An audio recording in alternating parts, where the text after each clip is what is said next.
오늘 읽은 본문의 말씀을 통해서 제목은 거룩해야 행복합니다 라고 하는 제목인데요, 우리 앞에 뒤에 옆에 분과 우리 인사하실 때 주 안에서 사랑합니다, 축복합니다, 인사합니다, 주 안에서 사랑합니다. 예. 우리가 종종 행복하십니까? 라고 그렇게 묻습니다. 오늘 또 우리 성도 여러분 행복하십니까? 예, 감사합니다. 근데 목사님 나는 그러지 않은 것 같습니다, 이렇게 얘기하실 분도 없잖아 있을 것 같아요. 근데 문제는 행복이 과연 무엇인가, 그 행복의 정의가 어떤가, 이게 더 중요하지 않겠는가 하는 거예요. 시인 가운데 나태주라고 하시는 분이 계십니다. 그분의 행복이라고 하는 시가 있습니다. 제가 잠시 소개해 볼까요? 저녁 때 돌아갈 집이 있다는 것, 그게 행복이라는 거죠. 힘들 때 마음속으로 생각할 사람이 있다는 것, 외로울 때 혼자서 부를 노래가 있다는 것, 이렇게 시인은 노래했습니다. 그러니까 아마 그분이 말하고자 하는 것은, 행복이라고 하는 것은 대단한 것이 아니라는 거죠. 사소한 것에 마음의 즐거움이 행복이다, 이렇게 아마 의미를 부여한 것 같아요. 또 한 분의 시인이 있습니다. 박노해 시인의 세상에서 가장 부러운 모습이 무엇일까? 라고 하는 시예요. 제가 한번 소개해 볼까요? 성공한 자의 화려한 갈채, 승리한 자의 당당한 걸음, 부유한 자의 우아한 기품, 그것 다만 삶의 조건이고 수단일 뿐이다. 꽃이 피고 져야 하듯 절정은 한순간인데 나는 보았어요. 세상이 뺏을 수 없는 행복한 모습을, 자기가 좋아하는 일에 전심전력으로 몰두해 있는 모습, 운동을 마치고 땀에 흠뻑 젖어 환한 얼굴로 걸어가는 모습, 가진 것 적어도 한 밥상에 둘러앉아 들꽃처럼 웃음 짓는 모습. 그분은 이렇게 행복이라고 하는 것을 말했다는 거죠. 그러니까 자신의 삶에 만족하는 사람이 행복하다, 이렇게 아마 노래한 것 같아요. 그러면 행복이라고 하는 것이 마음의 즐거움, 또 삶에 대한 만족감, 이런 것들이 행복의 중요한 요소가 된다, 이런 의미가 아니겠습니까? 근데 이걸 다른 말로 말하면은 즐거움이 하나도 없어요. 만족감이 나에게 없습니다. 그런데 행복하냐고 물으면은 그 사람은 행복할 수가 없다라고 하는 거예요.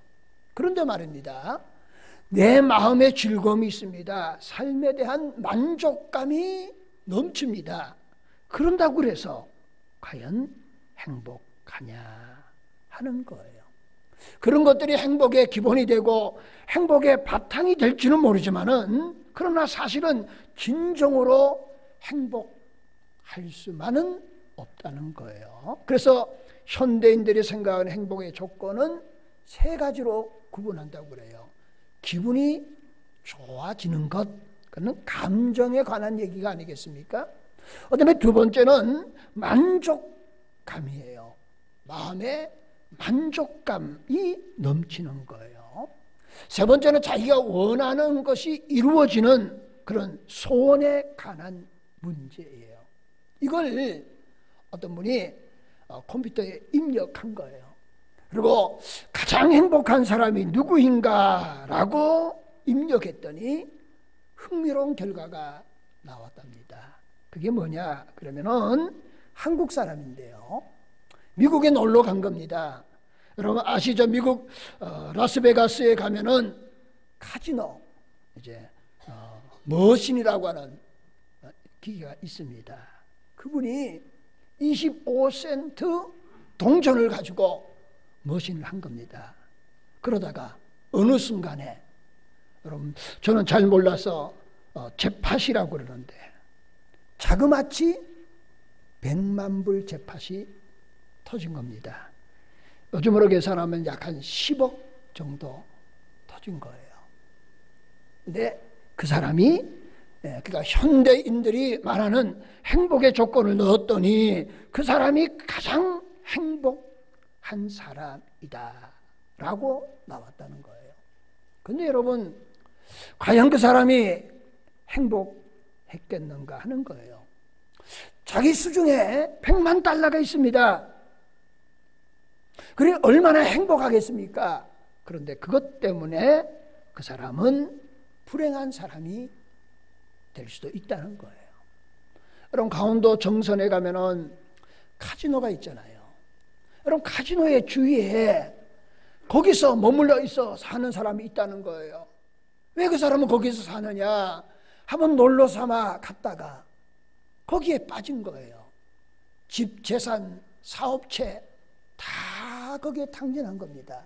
돌아갈 집이 없어요. 그러니까 거기 그냥 좀 표현이 이상하지만 비리 붙어서 뭐 거기 밖에는 갈 데가 없으니까 거기에 있다는 거예요. 그러면 그 사람이 과연 그런 인생이 잠시는 행복했을지는 모르지만은 그러나 그 행복 때문에 그 만족감 때문에 그 즐거움 때문에 결국은 그 인생은 더 불행한 인생이 된다는 거예요. 그러면은 어떤 것이 가장 행복할 것인가 라고 할 때에 여러분 성경은 이렇게 우리에게 말합니다.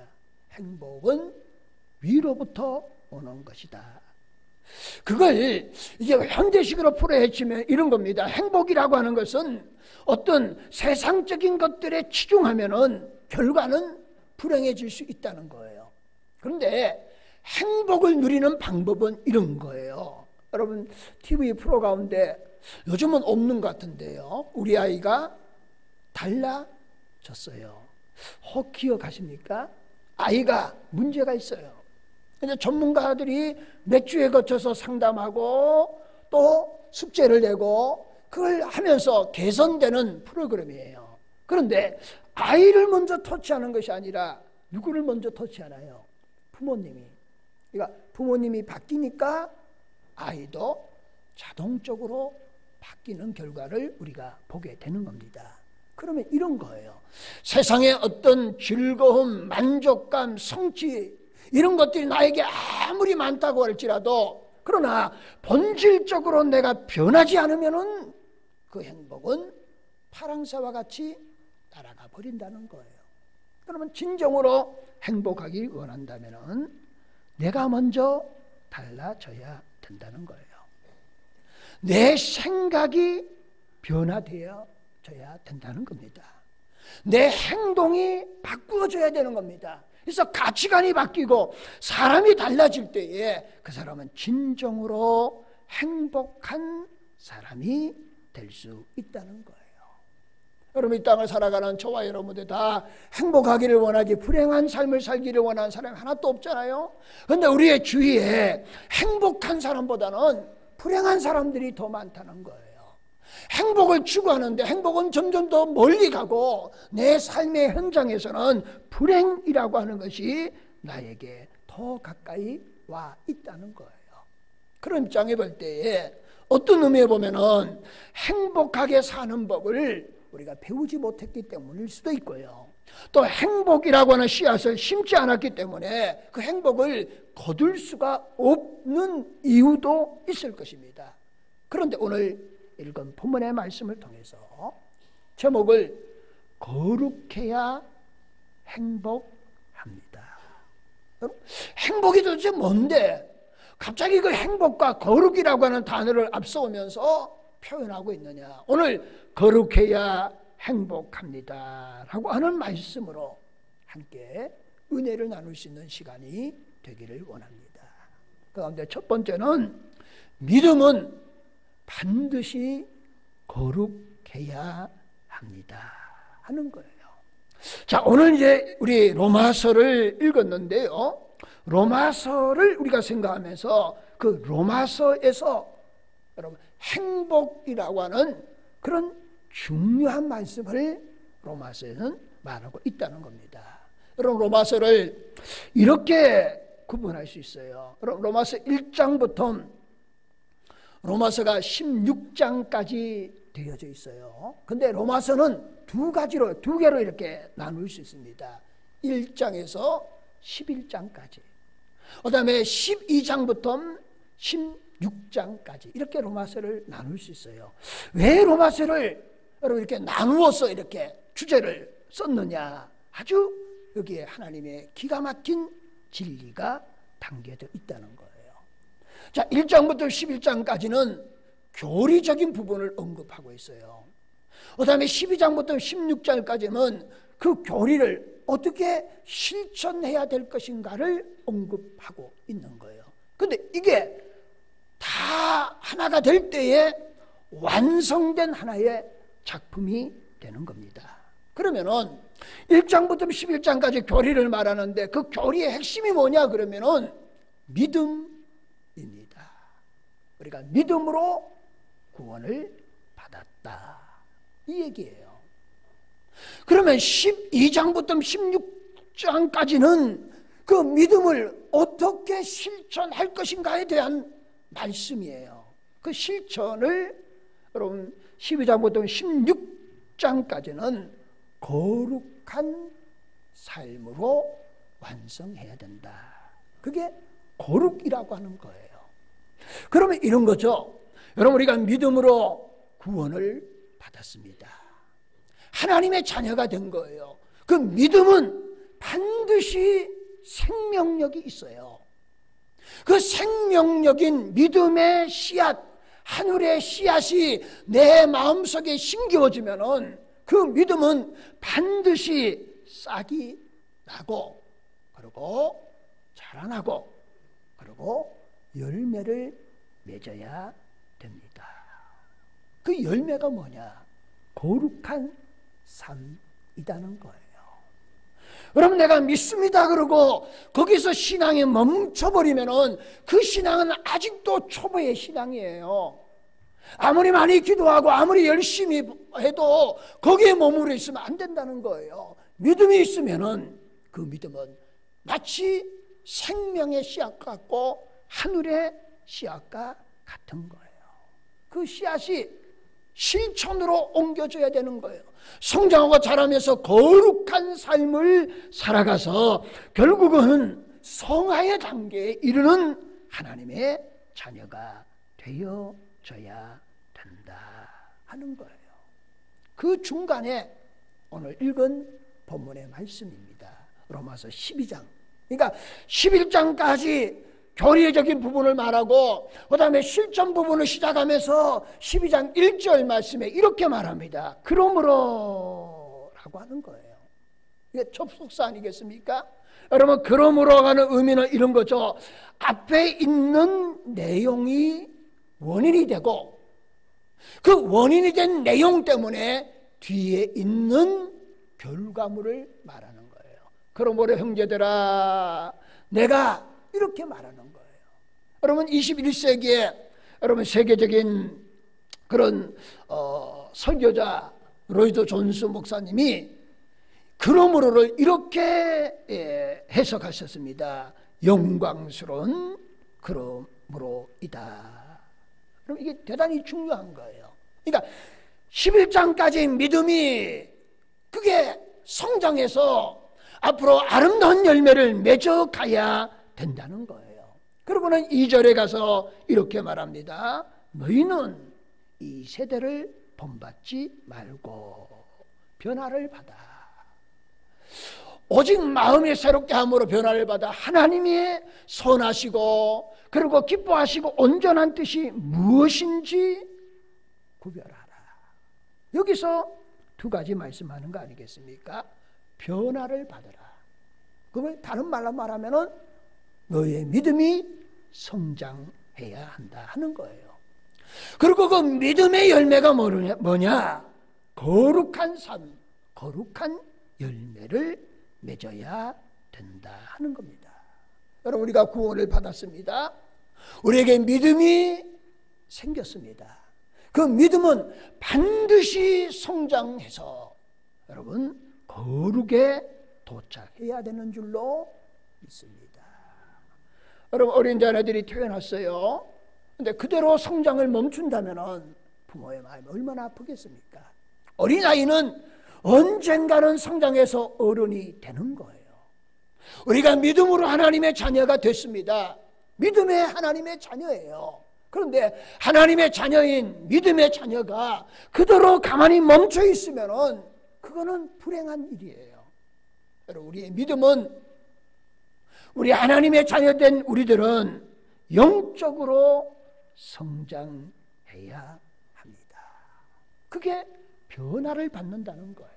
어른이 돼야 된다. 그건 뭡니까? 거룩한 삶의 열매를 맺어야 되는 줄로 믿습니다.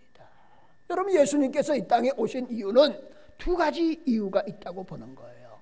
첫 번째는 여러분, 구원을 통하여서 여러분 죄의 형벌로부터 우리를 구원해 주신 거예요. 죄의 문제를 해결해 주시려고 예수님이 십자가에 치셨잖아요. 그리고 그 죄의 형벌로부터 우리를 자유하게 하셨습니다. 여러분, 요한복음 5장 24절 말씀에 이렇게 말합니다. 내가 진실로 진실로 너에게 이르노니 내 말을 듣고 또 나 보내신 이를 믿는 자는 영생을 얻었고 심판에 이르지 아니하나니 사망에서 생명으로 옮겼느니라. 그럼 죄의 종에 있던 우리들을 구원해 주신 거예요. 해방시켜 주신 거예요. 그래서 우리는 죄의 권세, 힘으로부터, 형벌로부터 우리는 구원받은 하나님의 자녀가 된 줄로 믿습니다. 그러나 여러분, 우리가 육체가 있는 한, 이 땅에 사는 한 구원받아도 죄의 권세와 힘이 나를 끊임없이 지배하려고 시도한다는 거예요. 그래서 예수님께서는 두 번째 이렇게 우리에게 말을 하는 거예요. 요한일서 5장 18절 말씀에 이렇게 말합니다. 하나님께로서 난 자마다 범죄하지 아니한 줄을 우리가 아노니 하나님께서 나신 자가 저를 지키심에 악한 자가 저를 만지지도 못하느니라. 이 말씀을 통해서 죄의 건세로부터 우리를 구원해 주셨다는 거예요. 여러분, 죄의 형벌로부터 예수님이 십자가의 구원의 은혜를 통해서 죄의 형벌에서 우리가 구원을 받았어요. 그런데 죄는 끊임없이 우리를 유혹하고 우리를 지배하려고 하는 거예요. 그 죄의 건세로부터도 우리 주님이 우리를 구원해 주신 줄로 믿습니다. 그래서 하나님의 백성이 되었지만은 죄가 나를 늘 지배하려고 힘으로 우리를 억압합니다. 그래서 우리가 연약하여서 죄를 범하기도 하는 존재입니다. 그런데 말입니다, 하나님의 자녀는 의도적으로 죄를 짓지 아니한다는 거예요. 그리고 죄와 싸워서 죄를 짓지 않기 위해서 여러분, 믿음의 선한 싸움을 할 때에 그 선한 싸움 현장 위에 누군가 우리를 지켜주신다라고 하는 거예요. 그분이 성령 하나님이 우리를 지켜주시는 줄로 믿습니다. 그리고 우리의 삶의 거룩한 삶으로 살아갈 때에 그 거룩한 삶의 생명력이 여러분 죄에서 자유함을 받는 하나님의 은혜를 우리에게 주시는 줄로 믿습니다. 그러면 본문의 내용은 다시 반복하지만은 1장에부터 11장 말씀까지는 교리적인 부분, 믿음이라고 하는 것을 설명하고 있다. 12장부터 마지막 16장까지는 실천 부분을 말하는데, 실천은 거룩한 삶을 살아 열매를 맺어야 된다. 이런 관점에서 여러분, 성경에는 로마서에만 그런 말씀으로 기록되어져 있느냐? 아니라는 거예요. 여러분 아시는 것처럼 사도 요한은 요한복음과 요한 1서, 2서, 3서, 그 요한서신이라고 그러죠. 이걸 쓴 거예요. 근데 보세요. 자, 요한복음의 내용은 이런 겁니다. 예수님은 누구신가? 그게 요한복음의 핵심 주제입니다. 그런데 여러분, 요한서신의 핵심 주제는 뭐냐 그러면은 예수를 믿은 우리들은 어떻게 살아야 되느냐? 그게 요한 1, 2, 3서에 기록되어져 있는 거예요. 이걸 대입시키면은 여러분 1장에서 11장까지는 믿음이라고 한 것이 뭐냐? 요한복음은 예수님은 어떤 분인가? 이런 얘기예요. 그런데 12장부터 16장까지는 실천 부분을 말하는 거예요. 너희가 거룩한 삶으로 열매를 맺어야 된다. 그 얘기는 요한 1서, 2서, 3서에 예수를 믿은 우리는 어떻게 살아야 될 것인가? 그걸 말하는 거예요. 그러니까 동일한 주제다 그런 거예요. 다시 말하면 요한복음은 믿음을 통한 구원의 메시지를 다루고 있다고 한다면 요한서신에는 구원받은 자가 누릴 성화의 주제를 다루고 있다는 거예요. 그러니까 믿음으로 구원을 받았다면 거기서 멈추지 말고 우리의 삶이 거룩한 삶으로 나아가야 된다라고 하는 그런 말씀이에요. 그래서 고린도전서 1장 30절 말씀에도 이렇게 말합니다. 너희는 하나님부터 나서 그리스도 예수 안에 있고 예수는 하나님부터 나와서 우리에게 지혜와 의로움과 거룩함과 구원함이 되셨으니 라고 그렇게 말하고 있다는 겁니다. 여러분 로마서 1장부터 11장 그리고 12장부터 16장 말씀이나 요한복음이나 요한서신의 내용이 동일하다는 거예요. 그러면 다시 로마서로 한번 돌아가 볼까요? 여러분 11장까지는 구원은 믿음으로 얻는다 하는 거예요. 근데 그 믿음으로 얻는 것이 하나님의 은혜이다.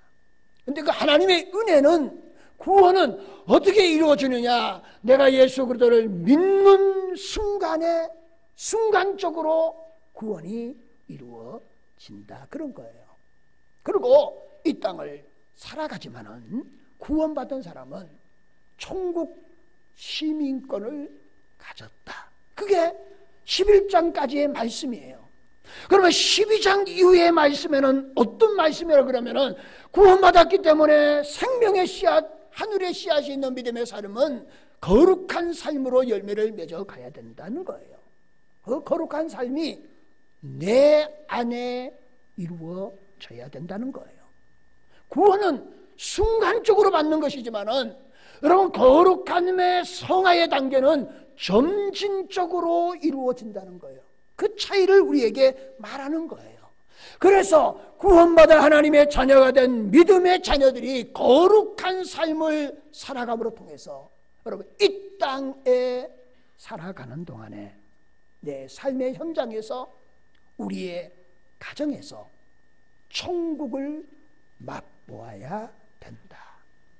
그게 12장 이후에서 16장까지 우리에게 말하는 거예요.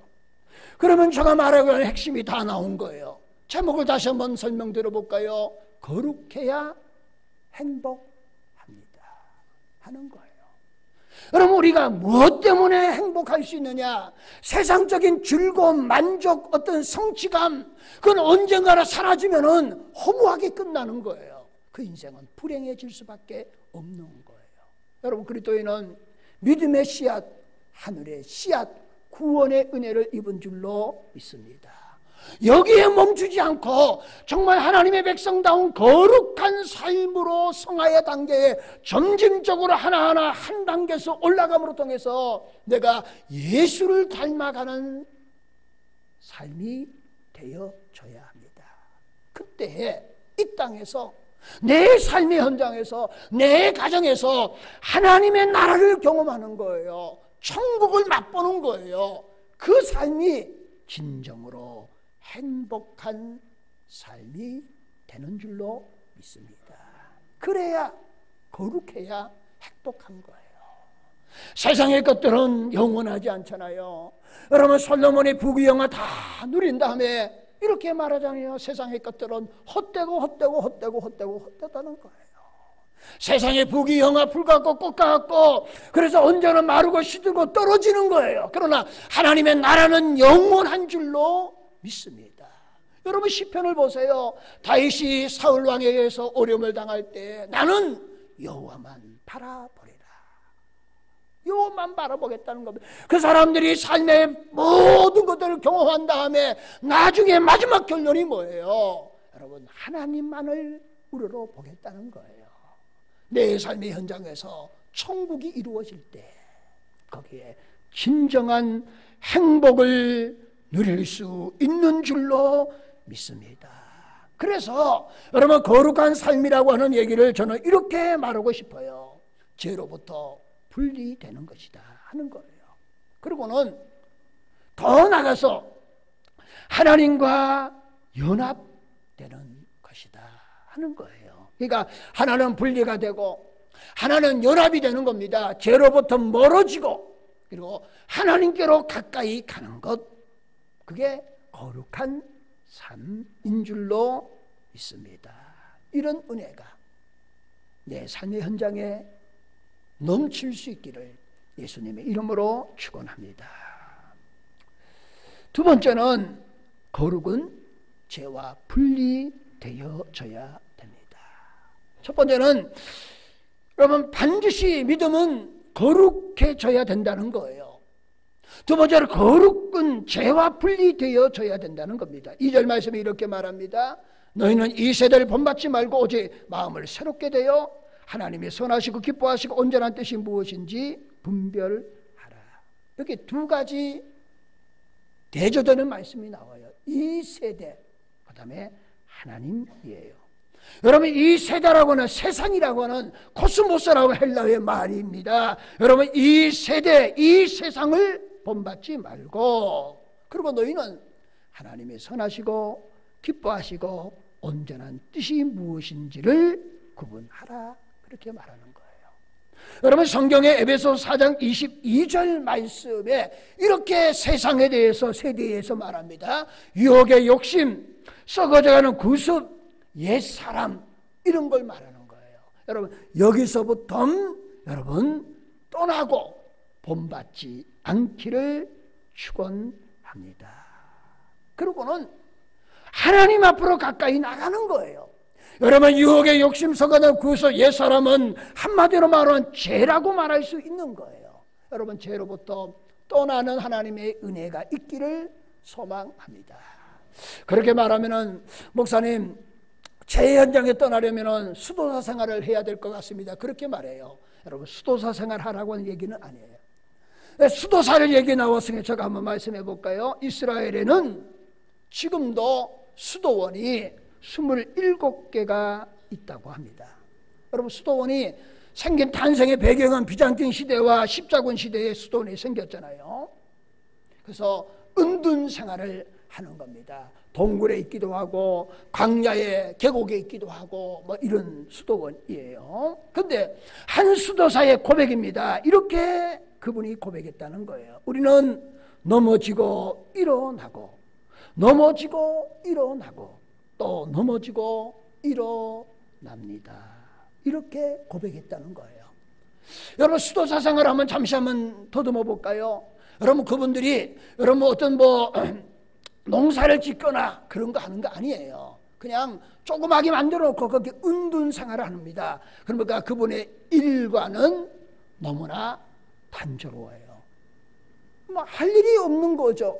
그죠? 그리고 음식이라도 이런 것들은 두루박이나 이런 것들을 통해서 하고 그다음에 또 가능한 곳에는 그냥 들판에 여러 가지 이제 이렇게 나물이라든가 이런 것들을 통해서 채식을 하는 게 주된 일입니다. 그러니까 할 일이 없어요. 근데 뭘 넘어지고 그러고 일어나고 넘어지고 일어나고 또 넘어지고 일어나는 것이 우리의 일과입니다. 이렇게 말하냐고요. 그 의미는 아마 이런 의미가 있지 않겠는가 하는 거예요. 그분의 일과는 단조롭지만은 그러나 하루 일과 가운데 그분은 자신과의 싸움은 끊임없이 하는 거예요. 제가 이걸 생각해 봤어요. 제가 만약에 수도원에 가 있다 그러면은 이렇게 얘기하면 좀 쉬울 것 같아요. 수도하고 있는 거예요. 얼마나 답답하겠습니까? 이거 때려치러 와야 되겠다. 그럼 뭐 한 거예요? 지금 넘어진 거예요. 그죠? 그러다가 그러면 안 되지 하고 다시 정자세하고 앉아서 하나님 말씀을 읽거나 묵상한다. 그건 뭐 하는 겁니까? 일어서는 거예요. 그러니까 끊임없이 뭐 하는 겁니까? 자신과의 싸움에서 이겨야 된다는 거예요. 여러분, 이 세대를 본받지 않으면 자신과의 싸움에서 이길 수 있기를 축원합니다. 여러분, 무릇 지킬 만한 것 없다. 내 마음을 지키라. 생명의 근원이 이에게서 남이니라. 여러분, 이 세대를 본받지 않기를 예수님의 이름으로 축원합니다. 그게 하나님의 명령이에요. 이 세대를 본받지 않은 것이 그리스도인의 삶입니다. 이 세대를 본받지 않은 것이 여러분 하나님이 원하시는 일인 줄로 믿습니다. 그래서 우리는 이렇게 살아가야 돼요. 여러분, 우리가 세상에 살아가고 있지 않습니까? 그런데 어떻게 세상을 떠날 수 있습니까? 세상에 살아가고 있지만은 그럼에도 불구하고 세상의 가치관 어떤 것들에게 얽매이지 않고 세상에서 떠난 듯 초월해서 믿음의 삶을 살아가는 하나님의 백성들이 될 수 있기를 축원합니다. 그걸 한마디로 말하면은 죄에서 떠나야 된다는 거예요. 여러분, 기독교 역사에 있어서 인간이 가장 범하기 쉬운 죄 7가지가 있습니다. 그걸 기독교 7대 대죄라고 하는 거 있어요. 그러니까 시간이 없어서 설명을 못하는데요, 첫 번째가 교만입니다. 두 번째는 시기예요. 세 번째는 분노입니다. 네 번째는 나태예요. 다섯 번째는 탐욕이고, 여섯 번째는 탐심이고, 마지막 7번째는 정욕입니다. 근데 다 설명을 못하고 그 가운데 애칭이 있는 걸 말씀을 드려볼까요? 분노는 사탄의 하로이다. 나태는 정오의 마귀이다. 그 다음에 마지막 정욕은 갈증에 마시는 바닷물이다. 이런 애칭이 있다는 거예요. 여러분, 작년이죠. 미국의 한인교회가 소속된 교단이, 장로교입니다, 동성애를 지지하는 정책을 편겨해요. 그래서 그 교회가 공동회의를 모였습니다. 여러분, 교회 모든 재산은 여러분 그 교단에 있는 거예요. 그런데 2,000명이 되는 교인들이 모여서 공동회의에서 100% 결의를 한 겁니다. 그리고 그분들은 이렇게 고백서를 냈습니다. 교회는 건물이 아니라 신앙의 고백입니다. 하나님은 큰 교회보다는 순결한 교회를 더 사랑합니다. 그리고요, 우리가 이제 저를 포함해서 우리가 늘 이게 나도 모르는 사이에 인식이 되어져 있는 겁니다. 여러분, 이 교회가 자기 교회의 전 재산을 포기했는데 여러분, 그 재산이 얼마쯤 될 것인가 하는 거예요. 그 교회 이름은 필그림 교회입니다. 목사님은 양충길 목사님이에요. 여러분, 그 교회 건물 땅까지 합치면은 달러로 1,200만 불 됩니다. 계산해 보니까 우리로 130억 됩니다. 그 130억을 뭐 한 거예요? 포기한 거예요. 교회는 순결해야 한다는 거예요. 여러분, 우리에게도 이런 거룩한 비전이 있기를 축원합니다. 하나님 백성은, 믿음의 백성은 거룩한 삶을 살아가야 되는 줄로 믿습니다. 마지막 세 번째는요, 죄를 이기는 습관에 대해서 말하는데 제가 좀 시간이 그래서 짧게 말하겠습니다. 첫 번째는요, 이런 겁니다. 내가 자주 넘어지는 약한 존재임을 내가 인정할 때 거룩한 삶을 살아갈 수 있어요. 그럼 마귀는 늘 우리의 약한 부분을 공격합니다. 사람마다 약한 부분이 있어요. 여러분, 성경에도 그렇습니다. 삼손은 이성에 약했습니다. 가룟 자다는 물질 문제에 약했습니다. 대만은 세상의 욕심에 약했던 거예요. 여러분, 사후와는 질투, 시기심에 약했던 겁니다. 골리앗은 힘을 조정하지 못하는 것에 약했던 거예요. 여러분, 베드로는 조급증 때문에 넘어지기도 했던 겁니다. 도마는 의심하는 것 때문에 넘어진 거예요. 그러니까 우리들에게도 이런 약한 부분이 있다는 거예요. 마귀는 항상 우리를 공격하는 겁니다. 그러나 내 약함을 인정하고 하나님을 의지할 때에 하나님 우리의 약한 것을 강하게 취하시는 은혜가 있는 줄로 믿습니다. 두 번째는 말입니다. 한 번 승리하면은 또다시 승리하는 은혜를 잊게 될 줄로 믿습니다. 여러분 40일 금식을 아무리 많이 해도 생활하고는 연관성이 없어요. 제가 그분이 그렇다는 얘기가 아니고 제가 아시는 목사님 가운데 저와 함께 안수를 받았던 목사님이 계세요. 안수 동기입니다. 근데 그분은 40일 금식을 몇 번 하셨느냐 그러면은 7번 하셨습니다. 근데 그분은 그냥 교회에서 그냥 40일 금식 하시는 거예요. 새벽 예배까지 다 인도하셔요. 가히 뭐 범접할 수 없는 겁니다. 여러분 한 20일만 하면은 사람이 일어서기가 어려워요. 그런데 그분은 새벽 예배까지 인도하시면서 그분이 그렇다는 얘기가 아니고 여러분 40일을 아무리 기도한다고 아무리 한다고 그래도 한순간에 변화되는 건 아니다는 거예요. 여러분 변화는 특효약이 없어요. 지름길이 없어요. 여러분 야곱이 사닥다리의 은혜를 입었잖아요. 여러분 한 계단 한 계단 올라가고 하나하나 이루어 나가고 작은 것부터 거룩한 삶으로 나아갈 때에 여러분 큰 일까지도 감당하고 이길 수 있는 은혜가 있는 줄로 믿습니다. 뭐 예를 들면 이런 거죠. 주일날 내가 식당 문을 열어야 될 것인가 닫아야 될 것인가 이거 고민 한 번만에 안 되는 거예요. 그러면은 점진적으로 작은 것 하나를 이렇게 하고 나면은 여러분 그거 고민될 것도 없어요. 그냥 주일 되면 자동으로 문을 닫는 믿음이 있게 될 줄로 믿습니다. 마지막 세 번째는 이렇게 말씀을 드리고 싶어요. 여러분 우리가 죄와 싸워야 되는데 거룩한 삶을 살아야 되는데 또 빈번히 또 죄의 유혹에 약해서 넘어지잖아요. 그러면 실망할 때가 있어요. 난 안 되나 보다. 그리고 하나님 앞에 나와서 기도할 때 기도한 사람만 아는 비밀이에요. 똑같은 죄를 짓고 또 오늘 또 와서 내일 또 와서 하나님 잘못했어요. 그러니까 너무 송구한 거예요. 그러니까 기도하기도 너무 죄송한 거 있잖아요. 그런 게 있는 거예요. 근데 어떤 거는 내가 가감에 이기고 승리한 거면 얼마나 기쁘겠습니까? 그런데 말입니다. 여러분 죄와 싸워서 이기든 지든 그거 다 중요하지만은 이겨도 교만할 것 없고 졌다고 실망할 거 없어요. 그리고 이기든 지든 우리는 주님만 바라보시기를 축원합니다. 여러분 내가 때로는 유혹하고 약해서 죄를 범해도 주님 바라보면은 주님의 은혜가 있을 것이고 내가 그 부분에 이겨서 승리할 때에 주님 바라보시면은 주님이 영광 받아 주실 줄로 믿습니다. 이제 말씀을 이렇게 정리하고자 합니다. 여러분 거룩해야 행복합니다.